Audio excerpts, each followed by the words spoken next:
Racist cops. Gun down a white woman's daughter. Her Delta Force.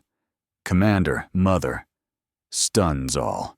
They say tragedy often arrives on the days that feel most ordinary.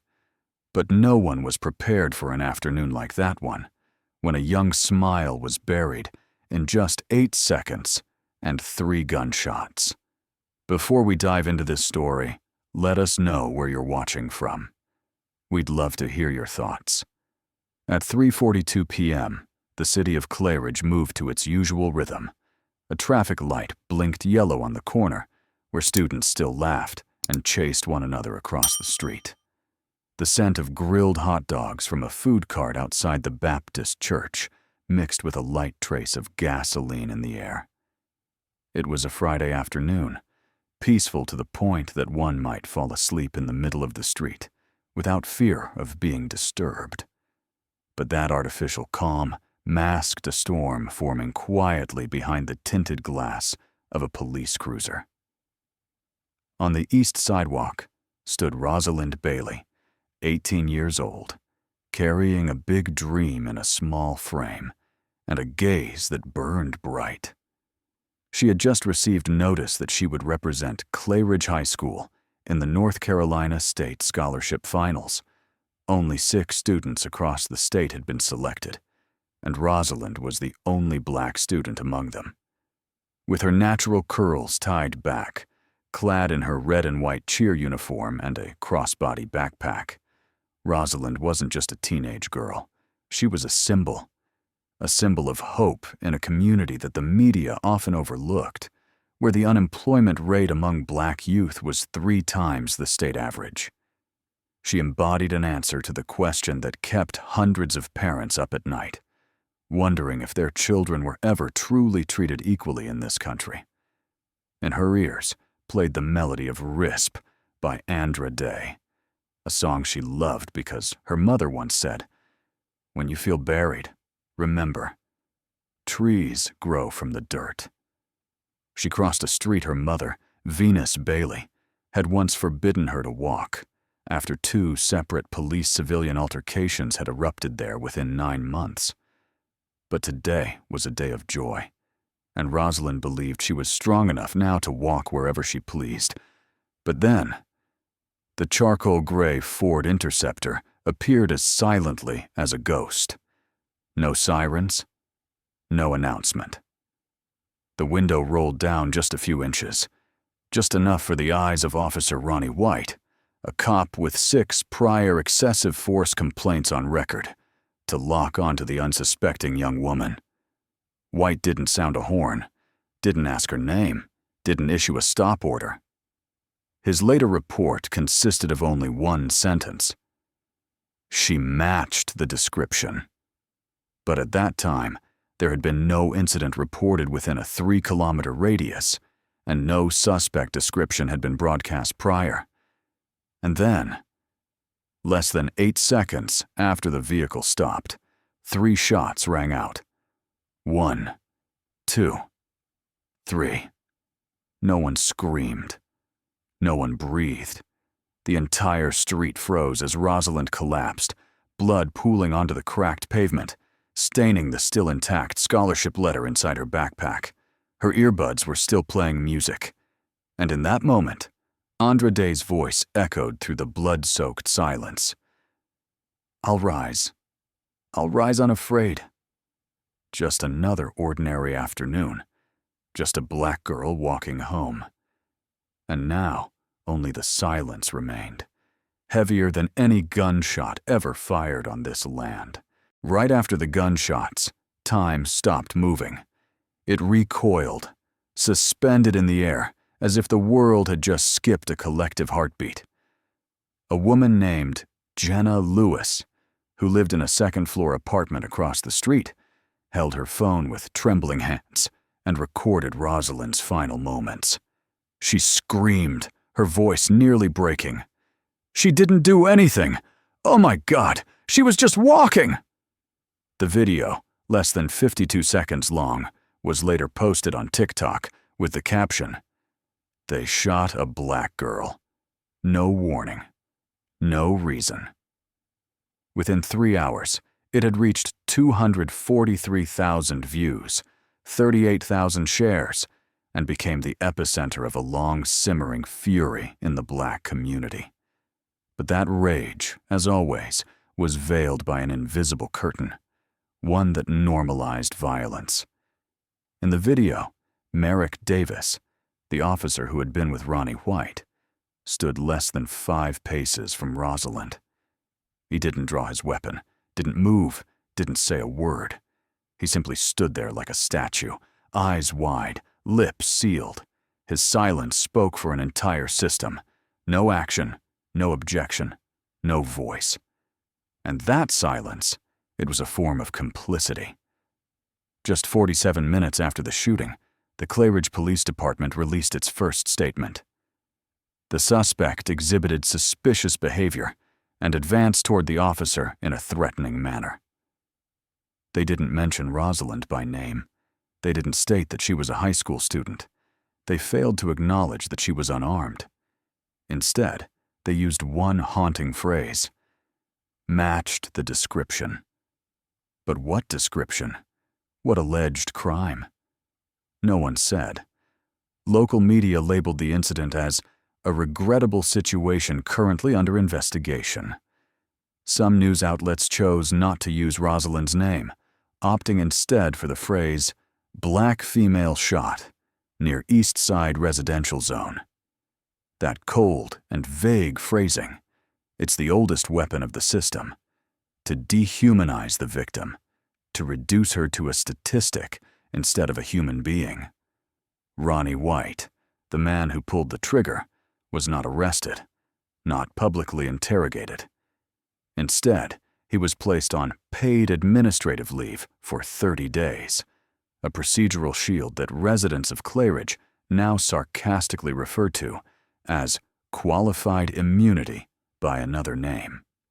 In the official file, it's called Administrative Leave Pending Internal Review, a familiar delay tactic to stall accountability. As crowds began to gather at the scene with flowers, candles, and signs, the police quickly erected barricades. A group of Black students from Clemson University, located just 40 minutes away by car, organized a peaceful protest outside Clay Ridge City Hall. They chanted, "Say her name, Rosalind Bailey." But within 15 minutes, they were forced to disperse for obstructing public traffic. On Twitter, the hashtag number Justice for Rosalind only reached number 12 on the national trending list. It was bumped down by news of a pop star's divorce. The Clay Ridge Police Department, instead of issuing an apology, released a rigid statement.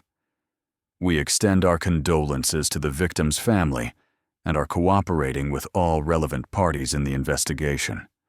No mention of regret. No admission of fault.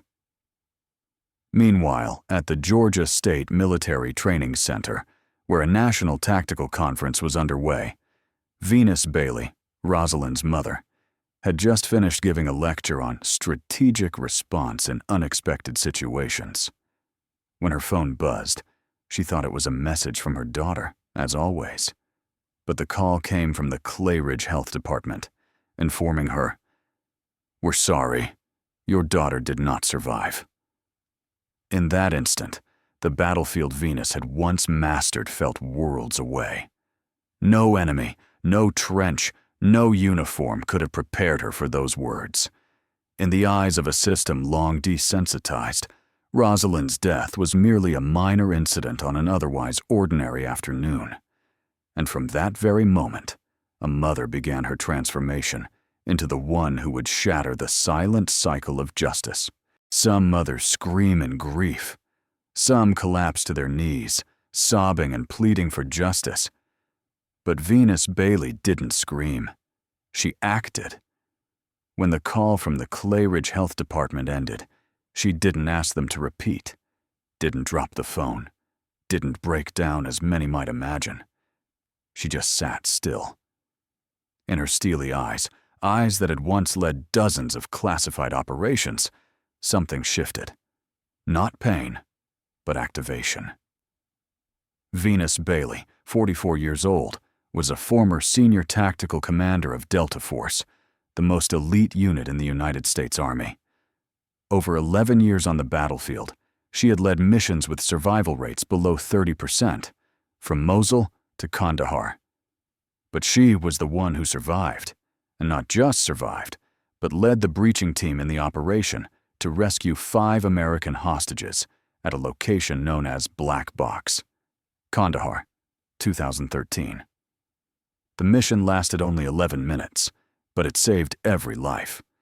Her military record was never publicly released. No interviews, no memoirs. Her accomplishments existed in the shadows, where rules were not obstacles, but strategy. After retiring in 2016, she became a tactical instructor at Westmore Academy and a scenario consultant for the Federal Counterterrorism Unit. She once told her colleagues, "I only want to teach. I don't want to hold a gun again." But now, they had forced her to fight once more on her soil. Rosalind wasn't just her daughter. She was the last living part of Venus. Her husband, Lieutenant Colonel Hollis Bailey, had died in an undisclosed training accident in 2008. On his gravestone, her daughter's name was engraved as a symbol. Rosalind, the most precious thing we ever created. When she received the news of Rosalind's death, Venus didn't return home in her car. Instead, she pulled from her jacket a titanium-coated military phone number.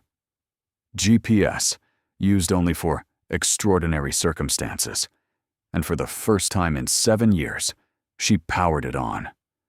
Within 30 minutes, 3 encrypted messages were sent to 3 individuals: Travis Long, a digital signal surveillance technician at the NSA who had once helped her dismantle a weapons smuggling network in Libya; Delphine Rhodes, a specialist in image analysis and biometric data; and Juno Sharp, an ex-artilleryman now working at a non-governmental intelligence agency monitoring police behavior across the southern states. The message contained only one line: "The battlefield has changed, but the principles haven't. I need eyes, ears, and everything buried underground." That same night, an internal server at the Clay Ridge Police Department recorded an unusual query request, accompanied by a sophisticated firewall-breaching code string. The result: metadata confirming the existence of a body cam file, recorded from the left side of the patrol car at exactly 3:42:18 p.m. That video had been flagged as restricted, pending review, and then disappeared. Venus didn't sleep.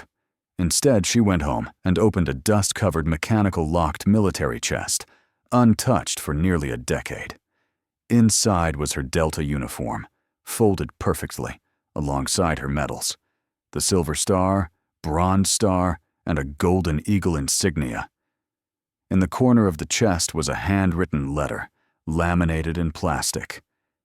"You're my superhero, Mom. If someone ever makes me sad, I just want you to show up, like in the movies. Rosalind, age 11. Venus smiled, not a smile of joy, but the smile of a warrior who had just reclaimed her weapon. She didn't speak of revenge. To her, revenge was an emotion. But duty, that was obligation. And this mission wasn't overseas. It was in the heart of America. This war would not be fought with bullets, but it would cut deeper than any weapon ever forged. And the one to launch it, none other than Venus Bailey, a mother with a warrior's rank, now ready to bring the system onto its final battlefield. The night after Rosalind's quiet funeral, the city of Clay Ridge still slept peacefully, or at least believed it did. But elsewhere, at a location with no GPS tag, no trace on any digital map, a campaign had officially begun. Not by the FBI, not by investigative journalists, but by Venus Bailey, the mother who refused to let her daughter's blood be wiped away with a press release. The first hard drive was uploaded to the federal security data system, at 2:07 a.m., routed through 3 countries, and encrypted with a 256-bit AES algorithm. Inside were 27 body cam videos, each time-stamped, geotagged, and matched with the recording device ID. Among them, file number 14 was marked. Unit 39B, Clayridge East, Rosalind Bailey, 034218. But Venus didn't stop at the footage. She built an independent network, 5 old comrades from wartime, each with a specialty: data, tactical operations, finance, legal, and cyber. She divided tasks as if planning an operation to seize a terrorist stronghold. Ronnie White was the first target. She gathered disciplinary records from 2016 to the present, revealing at least 6 excessive force complaints, all resolved internally with the same conclusion: insufficient evidence to proceed with investigation. An independent financial report extracted by Venus's team from the local property database showed that Ronnie White had purchased a $280,000 condo this past April, just 2 months after his wife left her job for health reasons. Their combined income couldn't justify that transaction. An undisclosed payoff, perhaps? At the same time, a leaked internal document from a disgruntled Clayridge PD employee revealed that 3 black families had filed racial discrimination complaints over the past year, all of which were dismissed without hearings. Venus called on Juno Sharp, the military hacker she had once worked with in Syria, to breach the department's internal evidence control system. Within 4 hours, Sharp discovered a restrict and suppress directive on Rosalind's body cam footage. The authorizing signature? Lieutenant Harlan Carver, known internally as the man who sweeps everything under the rug. Without delay, Venus sent 2 emergency petitions to the Department of Justice's Office of Internal Audit, citing Section 607 of the Federal Public Servants Conduct Act, concerning suspected systemic abuse of power against minority communities. Attached was an 18-page report, citing data points, images, resident feedback, and statistical comparisons between Clayridge and other cities of similar size. She signed it under a code name long known in military circles: VB, Operation Black Echo, Silent War.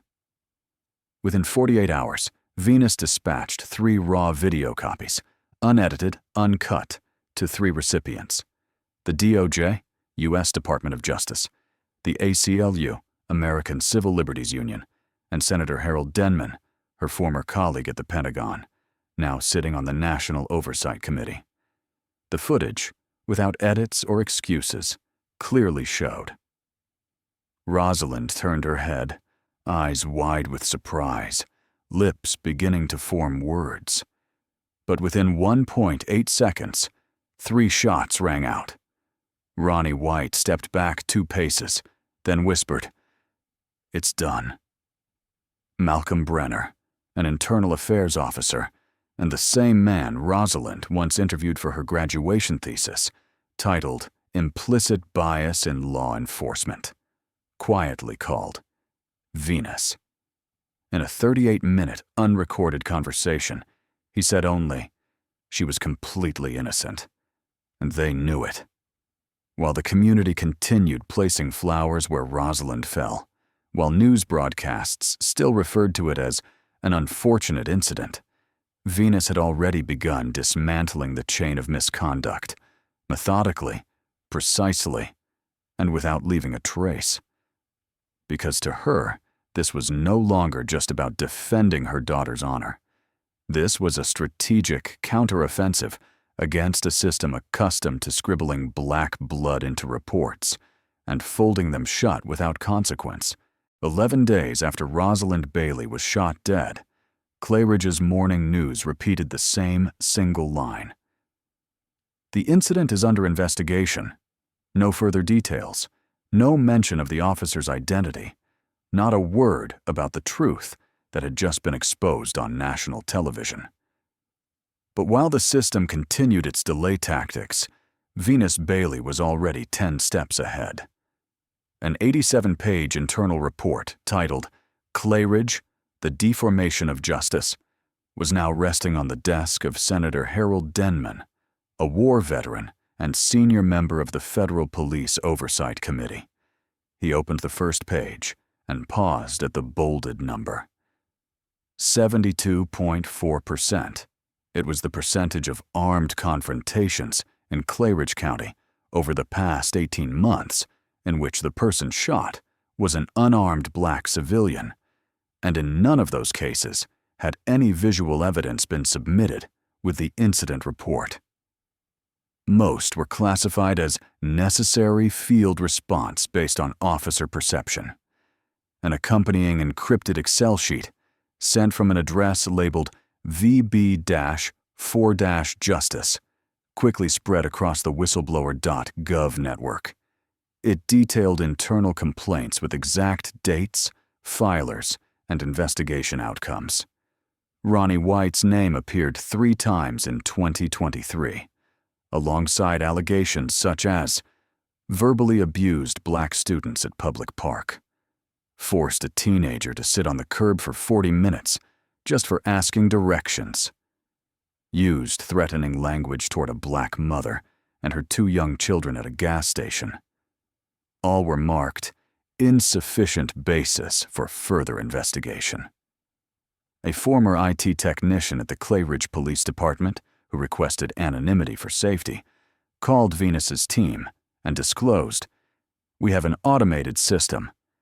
If a video has a high controversy risk score, for example, if the subject is a person of color, or if gunshots are fired without a warning, the system automatically flags it and stores it on a separate server.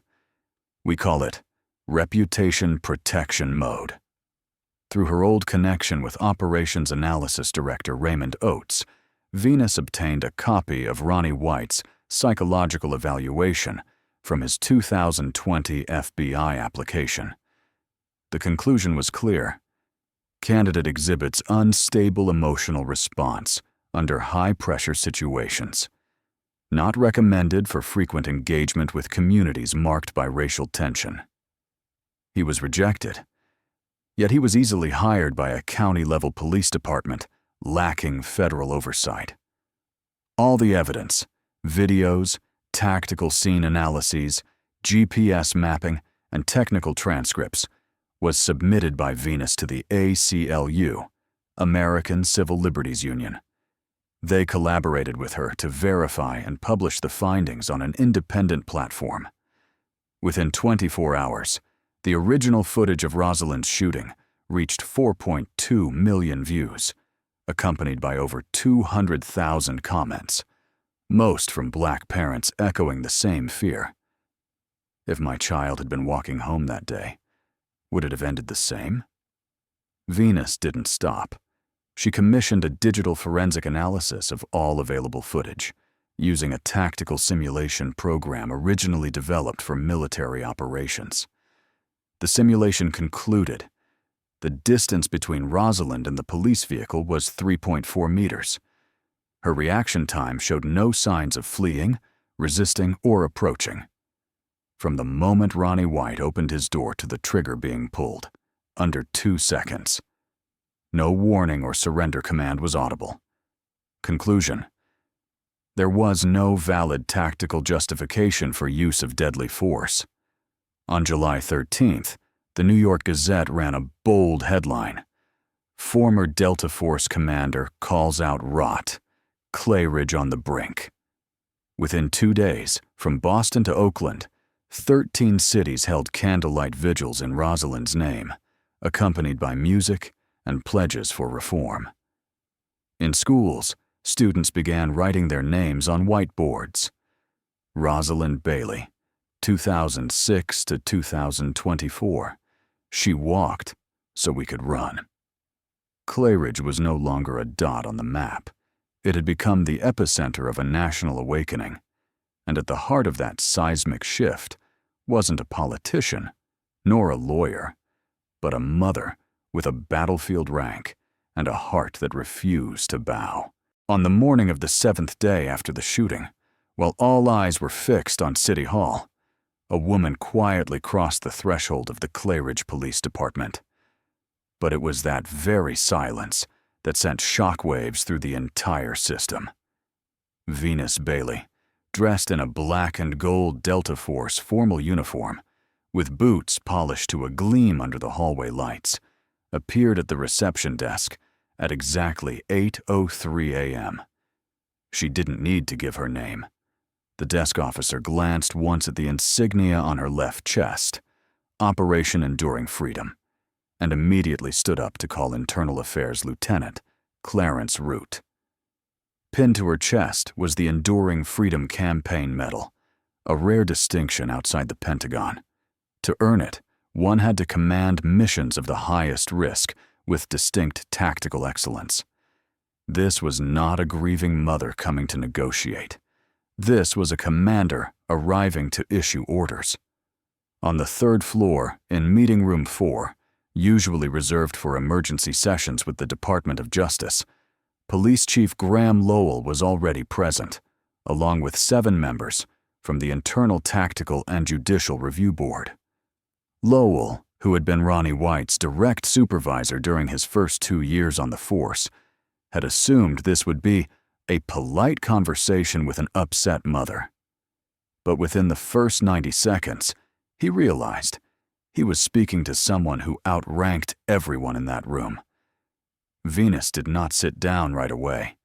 Standing tall, she drew a thick, 103-page dossier from her black leather case, printed in color and meticulously tabbed with section labels. The cover read, Investigative Report, Structural Violations within the Claridge Police Department, 2019 to 2024. She opened to the first page and began citing 17 video recordings, concealed without explanation. 11 civil lawsuits dismissed for lack of basis, without preliminary hearings. 4 instances of patrol log edits following use of force incidents. And most damning, the concealed psychological file of Ronnie White, with attached DOJ documentation stating, not suitable for frontline duty in multiracial communities. The entire room fell silent. A veteran officer named Ellman whispered to the person next to him. She used to command rapid response in Ramadi. Every time she showed up, the system crumbled. Venus laid out her demands with precision. The immediate and unconditional suspension of Ronnie White. Transfer of all body cam footage from the past 6 months to the Federal Oversight Office. Appointment of an out-of-state independent auditor to conduct an internal review. And the formation of a civilian oversight committee to monitor police conduct. Chief Lowell, after a long pause, refused. He claimed the demands exceeded personal jurisdiction. Just as he finished speaking, his desk phone rang. The caller was from the Department of Defense, Special Operations Coordination Office. A deep male voice spoke slowly. We suggest you cooperate. This is no longer an internal investigation. This is now a federal intervention. And Miss Bailey has full backing. 3 hours later, Venus exited the precinct. She said nothing to the press, but a photograph of her standing outside, eyes sharp as steel, lips pressed tight, spread across social media at lightning speed.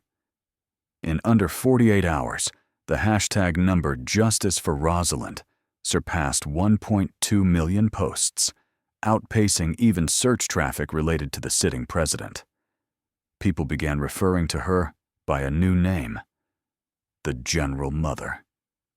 A leaked video from inside the meeting showed a young officer gasping to his colleague. We're not up against a grieving mom. We're facing the military. And at that very moment, in silence, Ronnie White submitted a request for indefinite leave. His lawyer was the same one who had represented 3 officers dismissed for shootings in Ferguson, Missouri. Claridge was no longer just a hot spot. It had become a symbolic battleground, where, for the first time, a mother chose not to cry in front of cameras, but to give orders within the very system that had quietly killed her daughter. When a system collapses, it doesn't always crack from the outside.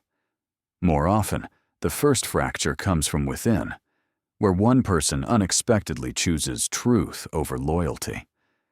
And in the story of Rosalind Bailey, that person was Gavin Riley, a young officer few had noticed, but who carried the one thing the system could never control: a conscience. The email arrived in Venus's encrypted inbox at 3:13 a.m., bearing a simple subject line: the missing frame. The content was just one line: "I backed up the original video right after the system auto-erased it." The sender's address was heavily encrypted, routed through 3 VPN layers, and masked with anonymous protocols. But in the digital signature section, a name appeared. Gavin R. Venus recognized it instantly. Gavin Riley, 27, was a sociology graduate from Clemson University and had once taken a class with Rosalind on power structures and racial oppression. During a sophomore presentation, Rosalind had said, "We don't need more data. We need someone on the inside to step out." Gavin attached 3 files: a raw video clip, 2 minutes and 17 seconds long, with a timestamp perfectly aligned with the moment of the shooting; an audio recording of an internal conversation between Ronnie White and 2 other officers, in which White laughed, saying, "Let's do it the old way. No one's gonna touch us," and an internal log file from the department's archive system showing 3 simultaneous requests: edit timestamp, conceal camera 39B footage, and temporarily lock federal data access. Within a single morning, Venus's tech team, led by former military hacker Juno Sharp, decoded the server commands. The results confirmed that the deletion command had been executed at 4:12:45 a.m., just 5 hours after the shooting, exactly as the department's misleading report had claimed. The evidence was deliberately erased. Venus arranged a direct meeting with Gavin. At a small cafe near the South Carolina-Georgia border, the two spoke for 26 minutes. Gavin wore a hoodie and a baseball cap, his hands still trembling. "I was going to stay quiet, but I knew Rosalind. She never deserved to die. I can't stand by and watch her be erased." Gavin agreed to testify. But for safety, Venus recommended he enter an internal witness protection protocol, with his identity encrypted and a temporary reassignment outside of Claridge. On July 19th, an emergency hearing was held at the Charleston Regional Federal Court. The Grand Hall was filled. 17 national media outlets, including CNN, The Washington Post, Vice News, and The Root, were present. Venus entered the courtroom in full Delta Force uniform, carrying a wine-colored leather case. Inside were the items that would rupture an entire system: a copy of the original video showing Rosalind turning her head in confusion toward the patrol car, unable to utter a word, before 3 gunshots rang out; a tampered log file with exact timestamps, the user who executed the commands, and the IP address verifying the cover-up; an affidavit from Gavin Riley detailing the full sequence of internal actions following the shooting. The presiding judge, Loretta Miles, known for handling complex civil rights cases, ordered the video to be played during the hearing. The room fell into complete silence. When the 3rd shot rang out, a female journalist covered her mouth in tears. One judge lowered his head, and a veteran officer quietly stood up and walked out. For the first time, Venus Bailey addressed the public. Her voice wasn't loud or angry, but it resonated like a battlefield command. "We don't need more emotion. We've heard enough. Now is the time to dismantle a system that is rotted from within, not out of vengeance, but for those who come after Rosalind." The audience paused for a few seconds, then erupted into applause, like a storm breaking through a dam of restraint. Venus bowed slightly and continued. Justice is not a slogan. It's structure. Justice is not a slogan. It is a foundation that needs to be rebuilt from the ground up. That day, no sentence was handed down. But across the nation, everyone knew. A verdict had just been rendered in the hearts of the people. 6 weeks after the shooting in Claridge, America was no longer the same America. On August 2nd, for the first time in over a decade, the United States Congress convened an emergency midnight session, officially titled the Rosalind Act, Reforming Patrol Procedures and Use of Force Accountability in Residential Communities. The session lasted 6 hours and was broadcast live across 47 media networks. At the heart of the chamber sat a photograph of Rosalind, in her cheerleading uniform, smiling brightly, placed prominently among the lawmakers' seats as a symbol no one could ignore. The bill, sponsored by Senator Harold Denman, included the following provisions: a ban on officers carrying semi-automatic weapons while patrolling suburban residential areas unless a specific order was issued, mandatory body cam footage to be encrypted on 2 separate storage systems, one under federal oversight, and the requirement that any shooting resulting in injury or death be investigated by an independent, out-of-jurisdiction committee. The impact didn't stop in the capital. Within just 3 weeks, 43 cities across the country, from Portland, Oregon, to Atlanta, Georgia, proactively reopened use-of-force cases involving people of color from the past 5 years. In Oakland, a 16-year-old boy who had been shot for walking into the wrong backyard was exonerated after nearly 4 years of a frozen case file. At the Federal Police Academy in Quantico, the video of Rosalind being shot was officially incorporated into the Advanced Tactical Simulation curriculum under the academic title, Disaster of Judgment from Recognition Bias, Code 4.3.9. Cadets were required to analyze every action, every flawed decision, and submit reports assessing both individual and systemic responsibility in the outcome. The 3 officers involved in the shooting were summoned to court. Ronnie White faced charges of first-degree manslaughter, abuse of official authority, and deliberate destruction of evidence. The other 2 officers were indicted for conspiring to erase data and violating mandatory reporting duties. The Claridge Police Department was forced to accept what it had once fiercely resisted: an independent oversight committee from the state, empowered to override internal investigation findings. It marked the first time in South Carolina's history that a law enforcement agency lost the right to self-monitor. A national survey published by the Gallup Institute revealed 78.3% of Americans believed that systemic racism in policing was real. Nearly 61% supported cutting funding for local police departments that failed oversight standards. And 49% said the death of Rosalind Bailey was the beginning of their awareness of justice. Venus did not speak to the media, but the press tracked her every step. Within the Senate Special Committee, the comprehensive investigation compiled by Venus's team was given an official title: Operation Rosalind, a mirror to the American system. Simultaneously, an independent documentary unit named Truthscape began production on a multi-part series titled The Day She Walked, recounting the entire case through the perspectives of eyewitnesses, legal experts, and activists.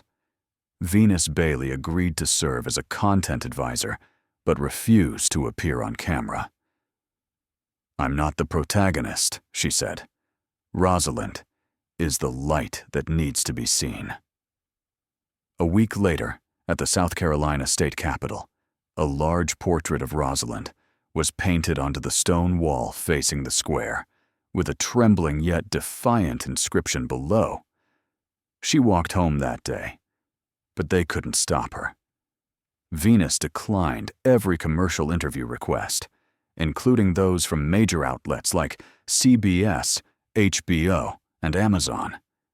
In response to the single question relayed through her press advisor, she offered a brief message. "I'll keep going until the names on that list stop growing, until justice is no longer a privilege, but a given." While the nation trembled under waves of legislative reform, systemic overhauls, and media-shaking hearings, on a quiet street corner in Clayridge, the small house at the end of 1246 remained unchanged. The white-painted door still bore its old peeling spots, and a hanging fern basket, planted by Venus when Rosalind was 8, still swayed gently from the porch. But inside, silence had become the loudest voice of all. Rosalind's room was untouched, a pillow embroidered with the Howard University crest, the school she dreamed of, where she once wrote in her journal, "I'll study here, then come back as a lawyer to protect the people the way my mother once protected this country." On the shelf stood her green alarm clock, silent since that fateful day. From the window hung an old photograph. Rosalind at 6, nestled between her parents, wild curls and squinted eyes from laughter. Venus Bailey stood before her daughter's memorial altar. At its center was a large portrait of Rosalind, printed from her senior photo. Venus removed her Delta Force uniform one final time, carefully hanging it on the wooden hook by the door. The Operation Enduring Freedom Medal, a symbol of what she had survived and overcome, was placed beside her daughter's photo without a sound. It wasn't an act of closure. It was an acceptance of a new chapter, a war no longer fought on battlefields, but within memory. One post went viral across social media, written by a childhood friend of Rosalind, bearing a headline that left the world breathless. "My mom was a war goddess, but the one thing she couldn't protect was me."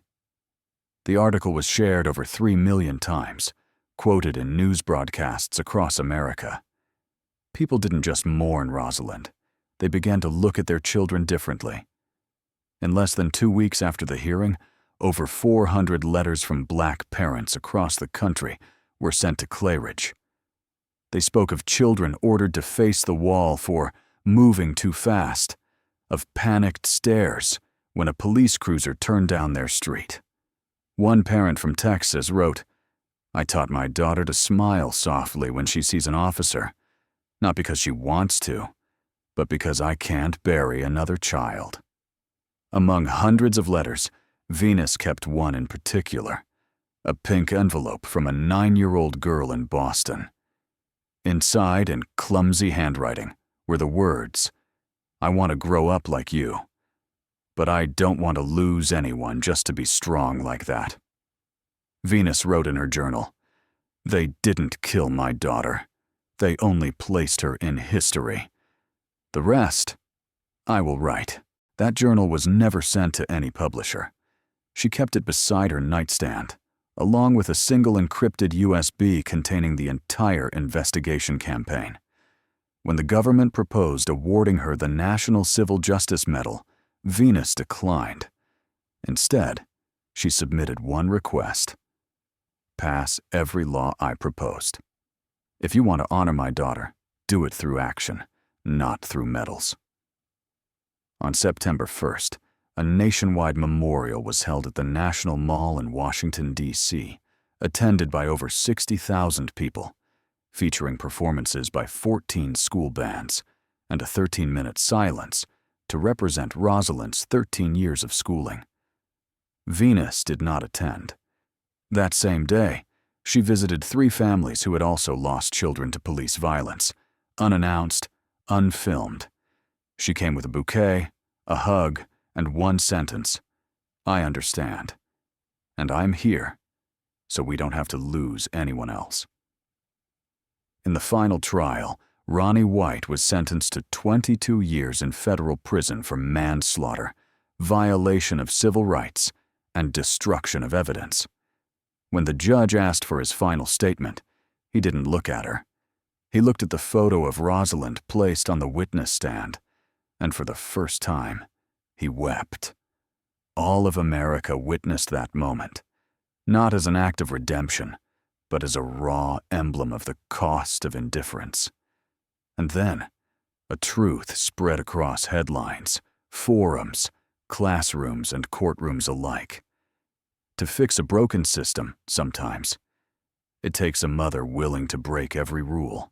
When a phrase escapes the lips of one person and becomes the echo of an entire nation, it is no longer mere language. It becomes a landmark. I don't need candles.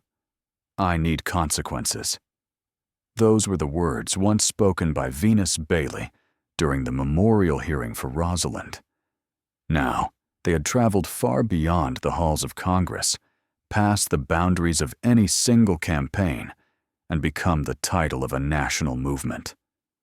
Justice by Structure, a police reform initiative of unprecedented scale in U.S. history. From Denver to Newark, from Houston to Minneapolis, high school students marched through the streets, hands raised high, holding banners with a simple message: I could be Rosalind. Not as a cry of victimhood, but as a political declaration that their lives could no longer be reduced to hashtags. That December, Time magazine named Venus Bailey Woman of the Year. The cover design was stark, a black background, her name Venus in simple white font. But she declined to appear on the cover. In her response letter, she wrote, I don't need to be photographed. I need laws signed. I don't need to be remembered. I need my daughter not to be forgotten.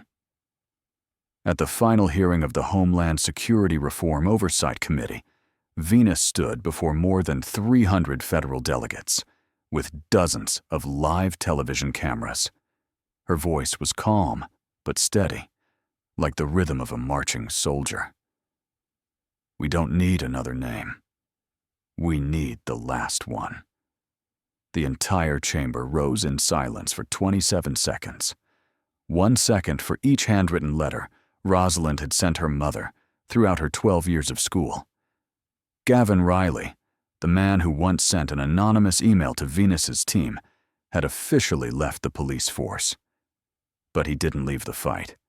Together with 4 former officers and an investigative journalist, he co-founded Break the Badge, a network that protects and trains whistleblowers within law enforcement.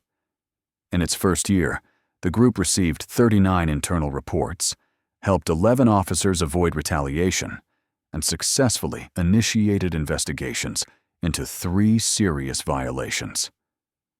3 states, Oregon, Illinois, and Massachusetts, passed the Police Ethics Assessment Act, which mandated mandatory psychological evaluations after every weapon discharge, public release of all officer complaint histories from the past 10 years, and quarterly community trust ratings for each officer. Every year on June 14th, the day Rosalind was killed, hundreds of thousands of students from high schools across the country send letters to Claridge. Not letters of mourning, but of unfinished dreams. I want to become a civil rights attorney, just like Rosalind was going to be. I never knew her, but I saw myself in her.